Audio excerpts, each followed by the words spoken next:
ಎಲ್ಲರಿಗೂ ನಮಸ್ಕಾರ. ಈ ದಿನ ಒಂದಷ್ಟು ಹಳ್ಳಿ ಮಾತುಗಳ ಮುಂದುವರಿಕೆ ಚರ್ಚೆಯನ್ನು ಮಾಡ್ತಾ ಹೋಗೋಣ. ಹಿತ್ತಲ ಗಿಡ ಮದ್ದಲ್ಲ. ಭಾಳ ಒಳ್ಳೆ ಮಾತಿದು. ಯಾಕೆ ಅಂತಾರೆ ಅಂದರೆ, ಕೆಲವೊಮ್ಮೆ ಅದು ವಾಚ್ಯಾರ್ಥದಲ್ಲಿ ನಮ್ಮ ಮನೆಯ ಹಿತ್ತಲಲ್ಲಿ ಯಾವುದೋ ಒಂದು ಸಸ್ಯ ಬೆಳೆದಿದೆ ಅಂತ ತಿಳ್ಕೊಳ್ಳೋಣ, ಒಂದು ಗಿಡಮೂಲಿಕೆ. ಅದು ನಮಗೆ ಔಷಧಿ ಆಗಲ್ಲ. ಅದೇ ಅದೇ ಗಿಡವನ್ನು ನಾವು ಬೇರೊಬ್ಬರ ಮನೆಯಿಂದ ಅಥವಾ ಯಾವುದೋ ಒಬ್ಬ ಆ, ಈ ಔಷಧಿ ಕೊಡ್ತಕ್ಕಂಥವನು, ನಾಟಿ ಔಷಧಿ ಕೊಡ್ತಕ್ಕಂಥ ವ್ಯಕ್ತಿ ಇನ್ನೊಬ್ಬರ ಮನೆಯಿಂದನೋ ಇನ್ನೂ ಎಲ್ಲೋ ನಮ್ಗೆ ಗೊತ್ತಿಲ್ಲದಂತೆ ಅದು ಕಿತ್ಕೊಂಬಂದು ನಮಗೆ ಕೊಟ್ಟರೆ ಅದು ಔಷಧಿ ಆಗಿಬಿಡ್ತದೆ. ಇದು ಇದ್ರ ವಾಚ್ಯಾರ್ಥ. ಇದರ ಧ್ವನ್ಯಾರ್ಥ ಸ್ವಲ್ಪ ಬೇರೆ ಬೇರೆ ರೀತಿ ಆಗ್ತದೆ.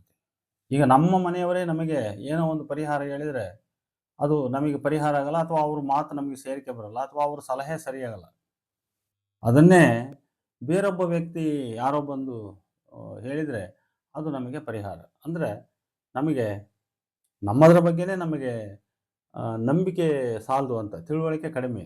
ಅಂದರೆ ನಮ್ಮ ಮನೆಯಲ್ಲಿ ಇರುವ ವ್ಯಕ್ತಿ, ನಮ್ಮ ಮನೆಯವರ ಮಾತು, ಅಥವಾ ನಮ್ಮ ಮನೆಯ ಒಳಗೇ ಇರ್ತಕ್ಕಂಥ ಒಂದು ಸಸ್ಯ, ಅಥವಾ ನಮ್ಮ ಮನೆ ಒಳಗೇ ಲಭ್ಯವಾಗುವಂಥ ಒಂದು ಪರಿಹಾರ, ಅದ್ರ ಬಗ್ಗೆ ನಮಗೆ ವಿಶ್ವಾಸ ಕಡಿಮೆ. ನಾವು ಬೇರೊಬ್ಬರನ್ನ ಅವಲಂಬಿಸ್ತಕ್ಕಂಥದ್ದು, ಅಥವಾ ಅದೇ ಶ್ರೇಷ್ಠ, ಅಥವಾ ಅದರಲ್ಲೇ ಪರಿಣಾಮಕಾರಿಯಾದ ಶಕ್ತಿ ಇದೆ ಅಂತ ನಂಬುವಂಥದ್ದು, ಅಥವಾ ಅದೇ ಸರಿ ಅಂತ ನಂಬುವಂಥ ಒಂದು ವಿವೇಕಹೀನತನ ಅಂತ ಹೇಳ್ಬೋದು.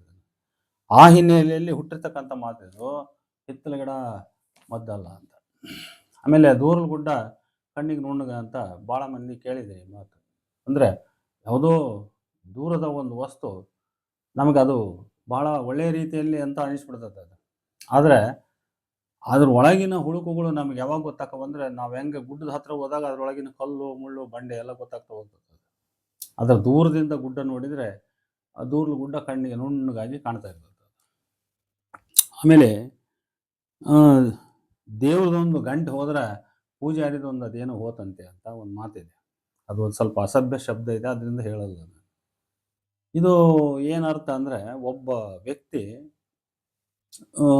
ಒಂದು ರೀತಿ ಜವಾಬ್ದಾರಿಹೀನವಾಗಿ ವರ್ತನೆ ಮಾಡ್ತಕ್ಕಂಥ ಮಾತಿದು. ಅಂದ್ರೆ ದೇವ್ರದೊಂದು ಗಂಟೆ ಹೋದರೆ ಪೂಜಾರಿದ ಏನು ಹೋತು ಅಂತ ಹೇಳ್ಬಿಟ್ಟು, ಅಂದ್ರೆ ಅವನಿಗೆ ದೇವ್ರ ಗಂಟೆ ಹೋಗಿರೋದಕ್ಕಿಂತ ತಂದು ಹೋಗಿರೋದೇ ಹೆಚ್ಚು ಪ್ರಮುಖ ಅಂತ ಒಂಥರ ಸ್ವಾರ್ಥ ಇದು. ಈ ಥರದ ಅರ್ಥ ಕೊಡ್ತಕ್ಕಂಥ ಮಾತು ಅದು. ಆಮೇಲೆ ವಾರ ನೋಡಿ ಹೆಂಡತಿ ಮನೆಗೆ ಹೋದ್ರು ಕೂಡ ಮಗ ಹುಟ್ಟಿದ್ದಂತೆ. ನಮ್ಮಲ್ಲಿ ನೋಡ್ರಿ ಇವತ್ತು ಎಲ್ಲರೂ ಶಾಸ್ತ್ರ ಮುಹೂರ್ತ ಈ ರೀತಿ ಕೇಳಿ ನಡವಳಿಕೆಗಳನ್ನು ನಡ್ಕೊಳ್ತಕ್ಕಂಥವ್ರು ಬಹಳ ಹೆಚ್ಚು. ಸುಮಾರು ಜನ ಈ ಜ್ಯೋತಿಷ್ಯ, ಶಾಸ್ತ್ರ, ವಾರ, ತಿಥಿ, ನಕ್ಷತ್ರ ಇವುಗಳಿಗೆಲ್ಲ ಗಂಟು ಬಿದ್ದುಬಿಟ್ಟಿದ್ದಾರೆ.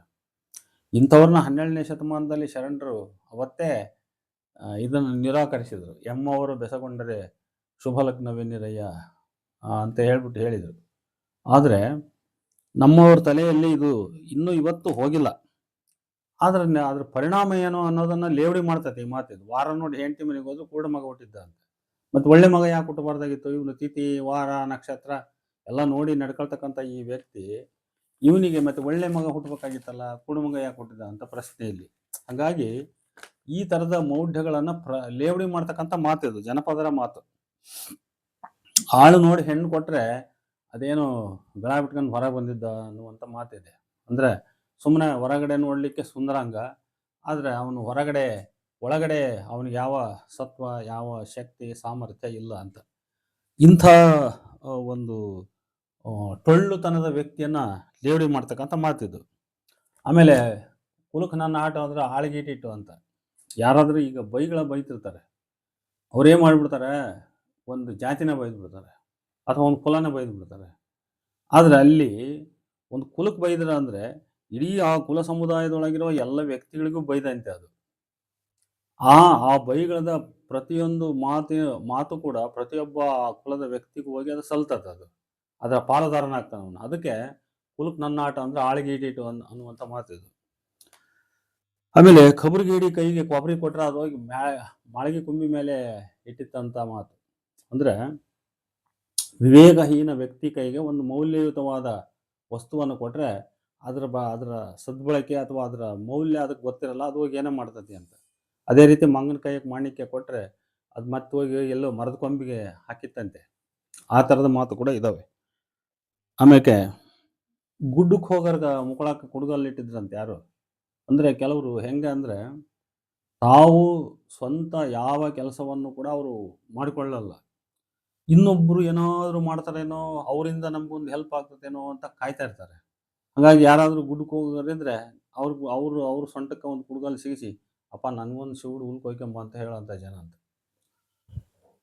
ಯಾರನ್ನ ಸಂತಿಗೆ ಹೋಗ್ತಾರಂದ್ರೆ ನಮ್ಗೊಂದು ಕೆಜಿ ಬೆಲ್ಲ ತಗೊಂಬ ಅಂತಲೋ, ಅಥವಾ ಒಂದು ಕೆಜಿ ಉಳ್ಳಾಗಡ್ಡಿ ತಗೊಂಬ ಅಂತೆಲ್ಲ ಹೇಳಿ ಕಳಿಸ್ತಕ್ಕಂಥದ್ದು. ಆಮೇಲೆ ಸತ್ಯಮ್ಮೆ ಹಾಲು ಬೆಳ್ಳಗೆ ಅಂತ. ಇದು ಭಾಳ ಜನರಿಗೆ ಗೊತ್ತೈತೆ ಇಲ್ಲ ಗೊತ್ತಿಲ್ಲ. ಸತ್ಯಮ್ಮೆ ಹಾಲು ಬೆಳ್ಳಗೆ ಅಂತ ಯಾಕೆ ಹೇಳ್ತಾರಂದ್ರೆ, ಒಂದು ಎಮ್ಮೆ ಇದ್ದಾಗ ಅದನ್ನು ತೆಗಳೋದು, ಅದರ ಗುಣಮಹತ್ವ ನಮಗೆ ಗೊತ್ತಾಗಲ್ಲ. ಆದರೆ ಅದೇ ಎಮ್ಮೆ ಸತ್ತ ಮೇಲೆ ಅಯ್ಯಯ್ಯೋ ಆ ಹಾಲು ಎಷ್ಟು ಬೆಳಗಿತ್ತು ಅಂತ. ಹಾಗೆ ಒಬ್ಬ ವ್ಯಕ್ತಿ ಇದ್ದಾಗ ಅವನ ಮಹತ್ವವನ್ನು ಅರಿಯದೆ ಅವನ್ನ ಹೀಗಳಿತೀವಿ, ಟೀಕೆ ಮಾಡ್ತೀವಿ, ಮತ್ತೊಂದು ಮಾಡ್ತೀವಿ, ಅಥವಾ ಅವನನ್ನು ನೆಗ್ಲೆಕ್ಟ್ ಮಾಡ್ತೀವಿ. ಆದರೆ ಅದೇ ವ್ಯಕ್ತಿ ಸತ್ತ ಮೇಲೆ ಅವನ್ನ ಹಾಡಿ ಹೊಗಳ್ತೀವಿ. ಈಗ ನಮ್ಮ ರಾಜಕಾರಣದಲ್ಲಿ ಇದೆಲ್ಲ ಭಾಳ ನಡೀತೈತೆ. ಅವರವರು ಕಚ್ಚಾಡ್ತಿರ್ತಾರೆ, ಎರಚಾಡ್ತಿರ್ತಾರೆ. ಆದರೆ ಅವರು ಭಾಳ ಧೀಮಂತ ನಾಯಕರಾಗಿದ್ದರು, ಅವ್ರು ಹಂಗಿದ್ರು, ಅವ್ರು ಹಿಂಗಿದ್ರು ಅಂತ ಆಮೇಲೆ ಮಾತಾಡ್ತಾರೆ. ಹಾಗೆ ಸತ್ಯೆಮ್ಮೆ ಹಾಲು ಬೆಳ್ಳಗೆ ಅದು ಎಮ್ಮೆ ಹಾಲು ಬೆಳ್ಳಗೆ ಅನ್ಸ್ಕೋಬೇಕಾದ್ರೆ ಸಾಯ್ಬೇಕಂತ. ಒಬ್ಬ ವ್ಯಕ್ತಿ ದೊಡ್ಡನ ಅನ್ಸ್ಕೋಬೇಕಂದ್ರೆ ಅವ್ನು ಸಾಯ್ಬೇಕು, ಆಮೇಲೆ ಅವನು ಮಹತ್ವವನ್ನು ಲೋಕ ಕೊಂಡಾಡ್ತತಿ ಅಂತ ಅನ್ನುವಂಥ ಮಾತಿದೆ. ಆಮೇಲೆ ಬೆಳಗಿದ್ದದ್ದೆಲ್ಲ ಹಾಲಲ್ಲ ಅಂತ. ಈಗೆಲ್ಲ ಬೆಳ್ಳಗಿರ್ತದೆ, ಆದರೆ ಬೆಳ್ಳಗಿರೋದೆಲ್ಲ ಹಾಲಲ್ಲ ಅಂತ. ಹಂಗೆ ಒಬ್ಬ ವ್ಯಕ್ತಿ ಅಥವಾ ಒಂದು ವಸ್ತುವನ್ನು ನಾವು ಒಳ್ಳೆಯದು ಅಂತ ನಂಬಬೇಕಾದ್ರೆ ಕೇವಲ ಯಾವುದೋ ಬಣ್ಣ ಅಥವಾ ಮೇಲ್ತೋರಿಕೆಯ ಅಂಶವನ್ನಷ್ಟೇ ನಾವು ಪರಿಗಣಿಸಬಾರದು. ಅದರ ಒಳಗಿನ ಗುಣಾವಗುಣಗಳನ್ನು ಕೂಡ ನಾವು ಲೆಕ್ಕಿಸಿ ನೋಡಬೇಕಾಗ್ತದೆ. ಹಾಗಾಗಿ ಎಲ್ಲ ಬೆಳ್ಳಗಿರೋದೆಲ್ಲ ಹಾಲಲ್ಲ ಅಂತ ಮಾತಿದು. ಆಮೇಲೆ ಕೇಡ್ಗಾಲಕ್ಕೆ ಮಂಗಮತಿ ಅಥವಾ ಮಂಗಮೋತಿ ಕಾಯ್ಬಿಟ್ಟಿತ್ತಂತೆ. ಅಂದರೆ ಅವರು ಇಲ್ಲದ್ದೆಲ್ಲ ಮಾಡ್ತಿರ್ತಾರೆ.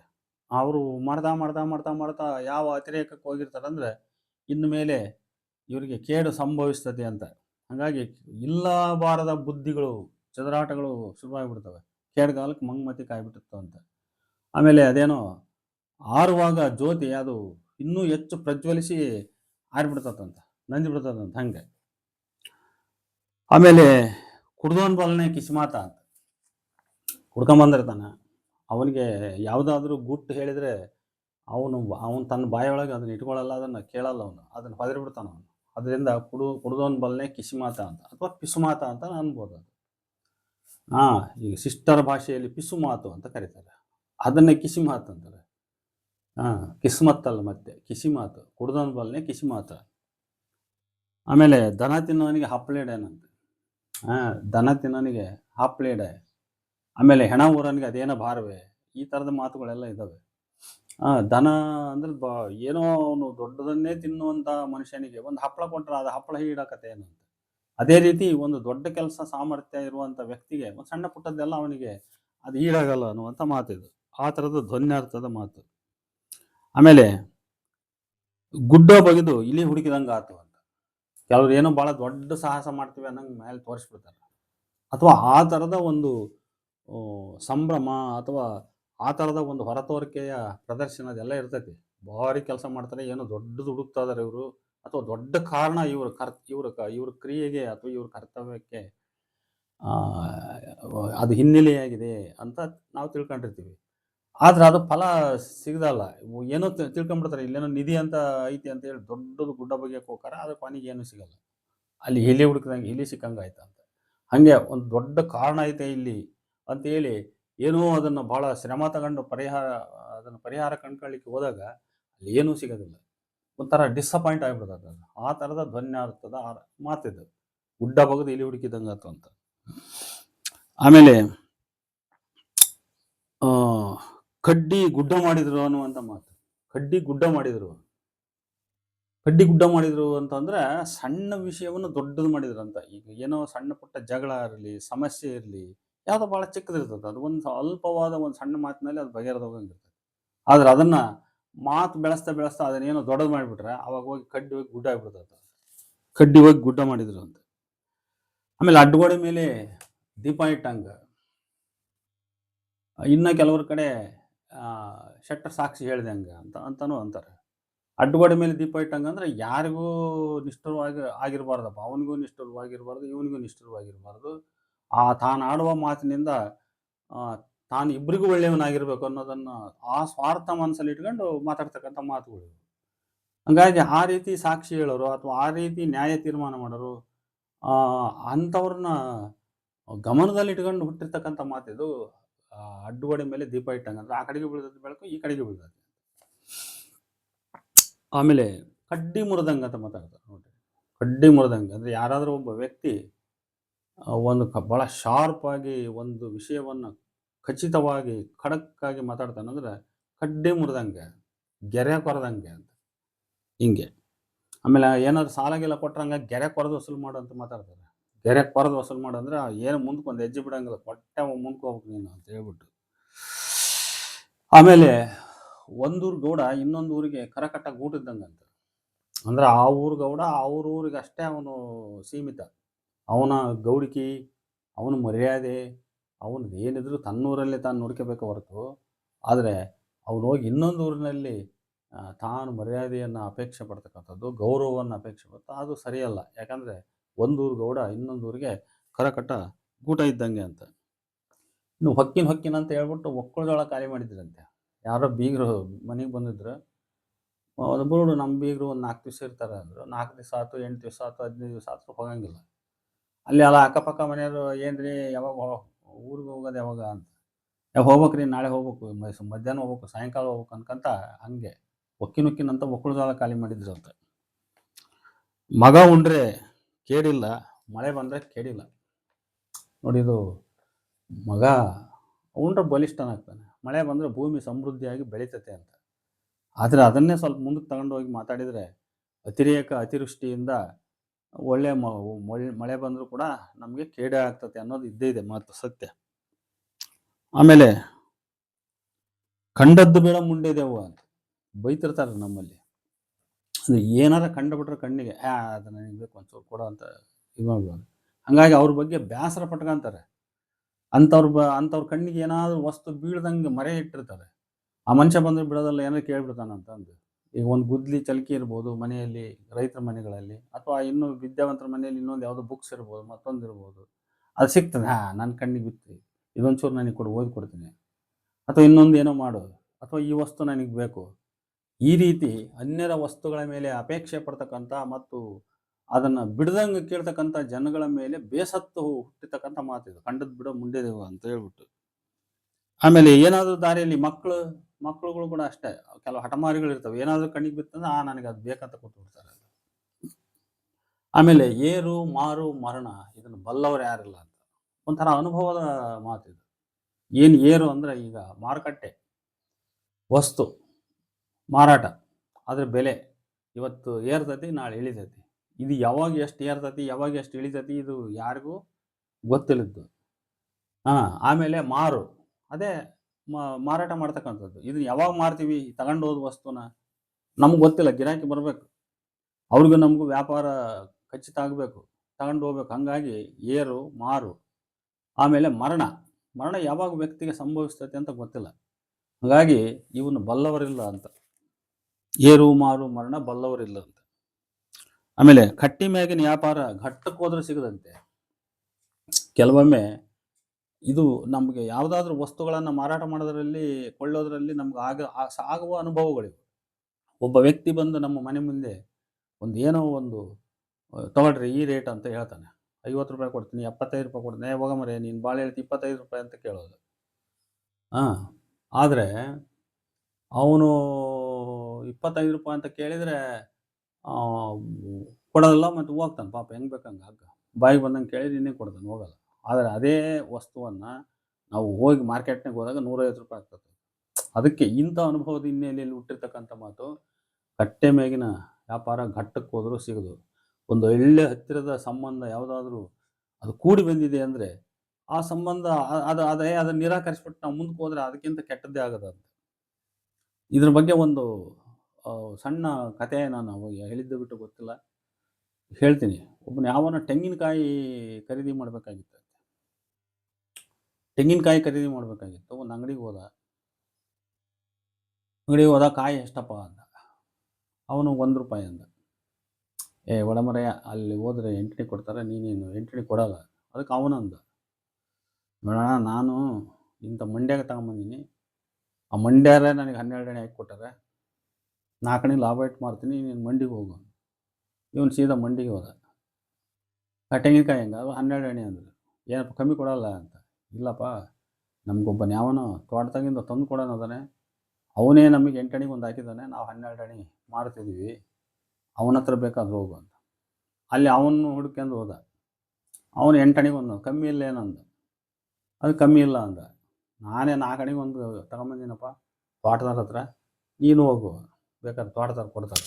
ತೋಟಕ್ಕೆ ಹೋದ. ತೋಟಕ್ಕೆ ಹೋದರೆ ತೋಟದ ಮಾಲಕನ ಹತ್ರ ಕೇಳಿದೆ, ಹೆಂಗೆ ತೆಂಗಿನಕಾಯಿ? 4 ಅಣಿಗೆ ಒಂದು, 4 ಅಣಿಗೆ ಒಂದು ಅಂತ. ಆಮೇಲೆ ಇವನು ಕಮ್ಮಿ ಇಲ್ಲ ಏನಂದ. ನೋಡಪ್ಪ 15 ಪೈಸೆಗೊಂದು ಕೊಡ್ತೇವೆ, ನೀನು 10 ಕೆಡಿಕೋಬೇಕು. ನಾನು ಕೆಡವನಿಗೆ 10 ಪೈಸೆ ಕೊಡ್ತಾನೆ, ನನಗೆ ಉಳಿಯೋದು ಇನ್ನು 15 ಪೈಸೆ, ನೀನು ಸ್ವಂತ 10 ಕೆಡಿಕೆ ಅಂತ. ಅವಾಗ ಇವನು 10 ಪೈಸೆ ಉಳಿತದಲ್ಲ ಅನ್ನೋ ಆಸೆಗೆ ಏನು ಮಾಡಿದ, ಮರ ಹತ್ತಿಬಿಟ್ಟ. ಅವನಿಗೆ ಹತ್ತಿ ಇಳಿಯೋಕೆ ಬರ್ತಿರ್ಲಿಲ್ಲ. ಮರ ಹತ್ತಿ ಕಾಯಿನ ಕೆಡಿಕೆಂದ, ತನಗೆ ಬೇಕಾದ 2 4 ಕಾಯಿ ಕೆಡಿಕೆಂದ. ಆದರೆ ಇಳಿಬೇಕಾದ್ರೆ ದೊಪ್ಪ ಅಂತ ಬಿದ್ದು ಸೊಂಟ ಮುರ್ಕಂದ. ಇಂಥ ಒಂದು ಪರಿಸ್ಥಿತಿಯನ್ನು ನಾವು ಎದುರಿಸಬೇಕಾಗ್ತದೆ ಅಂತ. ಅಂದರೆ ವ್ಯಾಪಾರ ವಹಿವಾಟು ಮಾಡುವಾಗ, ವಸ್ತುಗಳನ್ನು ಕೊಳ್ಳುವಾಗ ತಗೊಳ್ಳುವಾಗ ತೀರಾ ಚೌಕಾಶಿಗಿಳಿತಕ್ಕಂಥದ್ದು, ತೀರಾ ಜಗ್ಗಾಟ, ಹಗ್ಗ ಜಗ್ಗಾಟ ಮಾಡೋದಂತಾರಲ್ಲ, ಅದು ಮಾಡ್ತಕ್ಕಂಥದ್ದು, ಅದು ಅಷ್ಟೊಂದು ಸರಿಯಲ್ಲ. ಬಾರ್ಗೈನ್ ಅಂತಾರೆ ಇಂಗ್ಲೀಷ್ನಾಗ. ಹಗಲೆಲ್ಲ ಬಡ್ಕೊಂಡ್ರೆ ಹಗಲೋಟಕ್ಕೆ ಮುದ್ದಿಲ್ಲ ಅಂತ.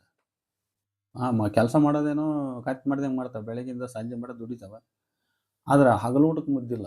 ಅಂದರೆ ಮಾಡ್ತಕ್ಕಂಥ ಕೆಲಸ ವ್ಯರ್ಥ ಅಂತ, ಅದರಿಂದ ಯಾವುದೇ ಫಲ ಬರ್ತಾ ಇಲ್ಲ ಅಂತ.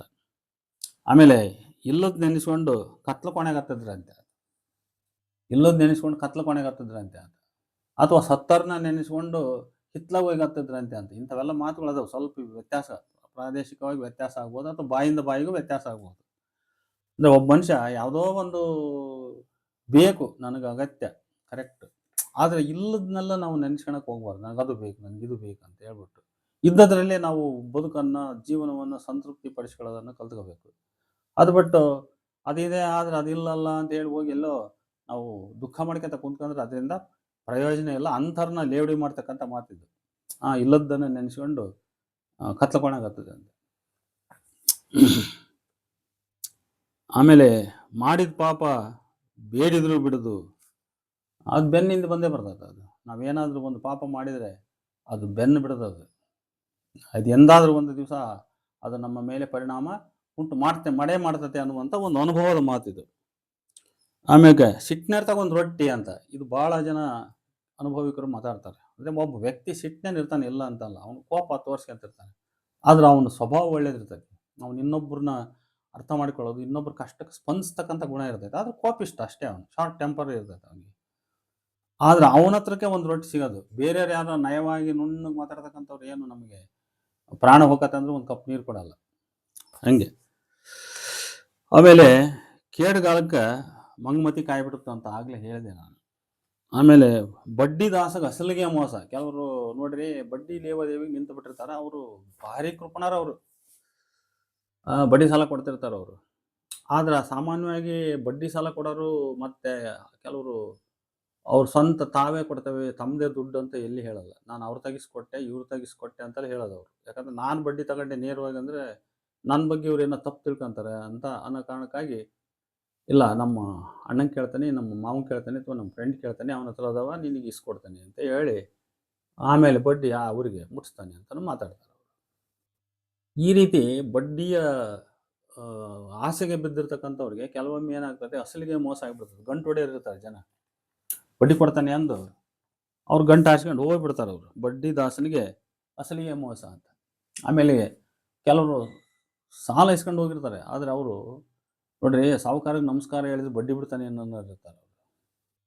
ಸಾಹುಕಾರ ದಿನ ಎದುರಿ ಬರ್ತಿರ್ತಾನೆ, ಅಂತ ಸಾಲ ತಗೊಂಡಿನಿ ನಾನು, ದಿನ ಹೋಗೋಕಾರ ಬರೋಕಾರ ನಮಸ್ಕಾರ ರೀ ಸಾಹುಕಾರ್ರೆ, ನಮಸ್ಕಾರ ರೀ ಸಾಹುಕಾರ್ರೆ, ಸರಿ, ನಮಸ್ಕಾರ ಸಾಹುಕಾರ್ರೆ, ನಮಸ್ಕಾರ ಸಾಹುಕಾರ್ರೆ ಅಂತ ಹಿಂಗೆ ಹೇಳ್ಕೊಂತ ಹೋದ್ರೆ ಅವನೇನು ಬಡ್ಡಿ ಬಿಡ್ತಾನೆ? ಬಡ್ಡಿಯಾಗ ₹1 ಬಿಡಲ್ಲ ಅವನು. ಆಮೇಲೆ ಹಾನ್ಸಿದ್ರೆ ಹಾನ್ಸವ, ನೀನು ಪಡಸಾಲೆ ಬಿಡ್ಲಾರೆ.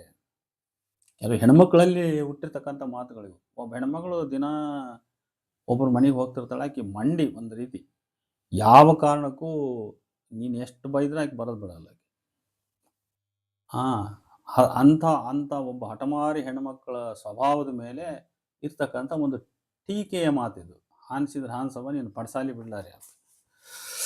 ಆಮೇಲೆ ಅಂದೋರು ಆಡಿದವರು ತಲಬಾಗಿಲು ಹೊರಗ, ನಾನು ನನ್ನ ಬೀಗ್ತಿ ನುಡುಮನ್ಯಾಗ ಅಂತ. ಇನ್ನು ಕೆಲವರು ಅಂದ್ರೆ ಅವ್ರ ಬೀಗರು ಚೆನ್ನಾಗಿದ್ಬಿಟ್ರೆ ಆತು, ಊರು ತುಂಬ ಆಡಿಕೊಳ್ಳಿ, ಅವ್ರು ಹಂಗೆ ಇವ್ರು ಹಿಂಗೆ ಅಂತ ಹೇಳ್ಬಿಟ್ಟು ಅದಕ್ಕೆ ಅಂಥವ್ರ ಮೇಲೆ ಅಂದವರು ಆಡಿದವರು ತಲಬಾಗಿಲು ಹೊರಗ, ನಾನು ನನ್ನ ಬೀಗ್ತಿ ನಡುಮನ್ಯಾಗ ಅಂತ. ಆಮೇಲೆ ಗತಿಗೆಟ್ಟರು ಮತಿಗೆಡಬಾರ್ದಂತೆ. ಭಾಳ ಒಳ್ಳೆ ಅರ್ಥಪೂರ್ಣವಾದ ಮಾತಿದು. ಗತಿಗೆಡೋದು ಸಾಮಾನ್ಯ, ಸಹಜ. ಅದು ಆ ಜೀವನದಲ್ಲಿ ಏರುಪೇರುಗಳಿರ್ತವೆ. ಕೆಲವೊಮ್ಮೆ ದುಡಿತೀವಿ, ದುಡಿದ್ರೂ ಫಲ ಸಿಗಲ್ಲ. ಹಾಗಾಗಿ ಕೆಲವೊಮ್ಮೆ ನಮ್ಮ ಆಸ್ತಿ ಸಂಪತ್ತು ಕಳ್ಕೊತ ಹೋಗ್ಬೋದು. ಗತಿಗೆಡ ಪ್ರಸಂಗ ಬರ್ಬೋದು. ಗತಿಗೆಡೋದಂದ್ರೇನು? ಆರ್ಥಿಕವಾಗಿ ನಾವು ದಿವಾಳಿ ಆಗೋದು, ಅನ್ನಕ್ಕೂ ಇನ್ನೊಬ್ಬರನ್ನ ಕೈ ಚಾಚುವಂಥ ಅಂಗಲಾಚುವಂಥ ಪರಿಸ್ಥಿತಿ ನಮ್ಗೆ ಒದಗೋದೈತಲ್ಲ, ಅದು ಗತಿಗೆಡೋದಂತ. ಅದು ಗತಿಗೆಡಲಿ, ಅದು ಮತಿಗೆಡಬಾರ್ದು. ಮತಿಗೆಡೋದಂದ್ರೆ ಬುದ್ಧಿಗೆಡೋದಂತ.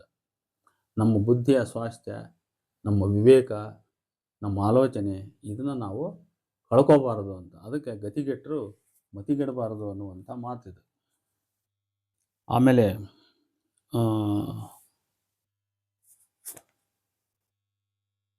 ಬೇಡ್ಕೊಳ್ಳೋನ್ ಮುಂದೆ ಹೊಟ್ಟೆ ಬಡ್ಕೊಂಡಂಗೆ ಅಂತ.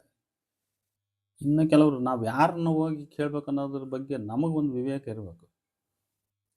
ಯಾರನ್ನು ಕೇಳಿದ್ರೆ ನಮ್ಗೆ ಹುಟ್ಟುತ್ತೈತಿ, ಅದು ಗೊತ್ತಿರ್ಬೇಕು ನಮಗೆ. ಅವನೇ ಬೇಡ್ಕೊಳ್ತಾನ ಅವನು. ಅವ್ನು ಬೇಡ್ಕೊಳ್ಳೋನ್ ಮುಂದೆ ಹೋಗಿ ನಾನು ಹೊಟ್ಟೆ ಲಬೋ ಅಂತ ಹೊಟ್ಟೆ ಬಡ್ಕೊಂಡ್ರೆ ಏನು ಪ್ರಯೋಜನ ಹೇಳಿ? ಇದು ನಮ್ಮ ಅವಿವೇಕತನ ಅಂತ ಇದೆ. ಹೀಗಾಗಿ ಬೇಡ್ಕೊಳ್ಳೋನ್ ಮುಂದೆ ಹೊಟ್ಟೆ ಬಡ್ಕೊಂಡಂಗೆ. ಆಮೇಲೆ ವಜ್ರ ಬಂಗಾರ ತಿಂದ್ರೆ ನಮ್ಮ ಕೆಜ್ಜರ ನಮ್ಮನ್ನ ತಿಂತಂತೆ. ಬಹಳ ಒಳ್ಳೆ ನೀತಿ ಮಾತಿದು. ಈಗ ವಜ್ರ ಬಂಗಾರ, ನಾವು ಅದನ್ನು ಬಂಗಾರ ಕಟ್ ಮಾಡೋಕ್ಕೆ ಅಥವಾ ಬಂಗಾರನ ಇನ್ನೊಂದು ಮಾಡೋಕ್ಕೆ ಬಳಸಿದರೆ ಅದು ವಜ್ರ ಏನು ಮಾಡ್ತೈತೆ? ಬಂಗಾರನ ತಿಂದು ಬಿಡ್ತದೆ. ಅದು ಅಂದ್ರೆ ಅದನ್ನು ತಾನು ಮೈಗೆ ಹಚ್ಕೊಂಡ್ಬಿಡ್ತದೆ. ಅದು ಅದನ್ನು ನಾಶ ಮಾಡ್ತದೆ. ಬಂಗಾರದ ಮೌಲ್ಯ ಪ್ರಮಾಣವನ್ನು ನಾಶ ಮಾಡ್ತದೆ.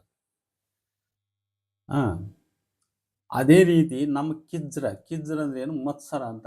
ನಾವು ಯಾರೋ ಬಗ್ಗೆ ಮತ್ಸರ ತಾಳ್ತಿರ್ತೀವಿ, ಆದರೆ ಆ ಮತ್ಸರದಿಂದ ಆ ವ್ಯಕ್ತಿಗೆ ಏನಾಗಲ್ಲ. ಮೊದಲು ನಮಗಾಗ್ತದೆ. ಅದು ನಮ್ಮ ಕಿಜ್ರ ನಮ್ಮನ್ನೇ ತಿಂತಂತ. ವಜ್ರ ಹೆಂಗೆ ಬಂಗಾರ ತಿಂದರೆ ನಮ್ಮ ಕಿಜ್ರ ನಮ್ಮನ್ನೇ ತಿಂತು ಅಂತ. ಹಂಗೆ ಸುಮ್ಮನೆ ಅನಾವಶ್ಯಕವಾಗಿ ನಾವು ಬೇರೊಬ್ಬರ ಬಗ್ಗೆ ಮಾತ್ಸರ್ಯ ತಾಳಿದರೆ ಅವ್ರ ಮೇಲೆ ನಾವು ಹಲ್ಲು ಮಸಿತಾ ಹೋಗಿ ಕೊನೆಗೆ ನಮ್ಮ BP ರೈಸ್ ಆಗಿ ನಮ್ಮ ರಕ್ತ ಸುಟ್ಟು ಹೋಗ್ತದೆ. ಅದು ಹಾಗಾಗಿ ಅದೇನೋ ಕಡಿಲಾರದ ಕತ್ತಿ ಮಸ್ತ್ ಸೌದುತ್ತಂತೆ. ಅದು ಕಡಿಯೋಕ್ಕಾಗಲ್ಲ ಅದು ಕೈಲಿ. ಅದು ದಿನ ಮಸೇದ ಅವ್ರ ಮೇಲೆ ಇವ್ರ ಮೇಲೆ ಇವನು ಹಂಗೆ ಅವನು ಹಿಂಗೆ ಅಂತ ಹೇಳ್ಬಿಟ್ಟು ದಿನ ಮಸೇದ, ಆದ್ರೆ ಒಬ್ಬರನ್ನು ಕಡಿಯೋಕೆ ಉಪಯೋಗಿಸ್ಲಿಲ್ಲ. ಅದು ಮಸ್ತ್ ಸೌದೋಗ್ಬಿಡ್ತಂಥದ್ದು. ಹಂಗೆ ಇದು ಕೂಡ ವಜ್ರ ಬಂಗಾರ ತಿಂದ್ರೆ ನಮ್ಮ ಕಿಜ್ರ ಅಂದ್ರೆ ನಮ್ಮ ಹೊಟ್ಟೆ ಕಿಚ್ಚು, ನಮ್ಮ ಮತ್ಸರ, ನಮ್ಮ ದ್ವೇಷ ಭಾವನೆ ಐತಲ್ಲ, ಅದು ನಮ್ಮನ್ನೇ ಸಣ್ಣಗೆ ಮಾಡಿಬಿಡ್ತೈತಿ ಅಂತ ನೋಡಿ. ಹಿಂಗೆ ಎಷ್ಟೋ ಹಳ್ಳಿ ಮಾತುಗಳು, ಭಾಳ ಉಪಯುಕ್ತವಾದ ಹಳ್ಳಿ ಮಾತುಗಳಿವೆ. ಇಲ್ಲಿಗೆ ಈ ವಿಡಿಯೋ ಮುಕ್ತಾಯಗೊಳಿಸೋಣ. ಮತ್ತೊಮ್ಮೆ ಮುಂದಿನ ವಿಡಿಯೋಗಳಲ್ಲಿ ವಿಷಯವನ್ನು ಮತ್ತೆ ಮಂಡನೆ ಮಾಡೋಣ. ನಮಸ್ಕಾರ.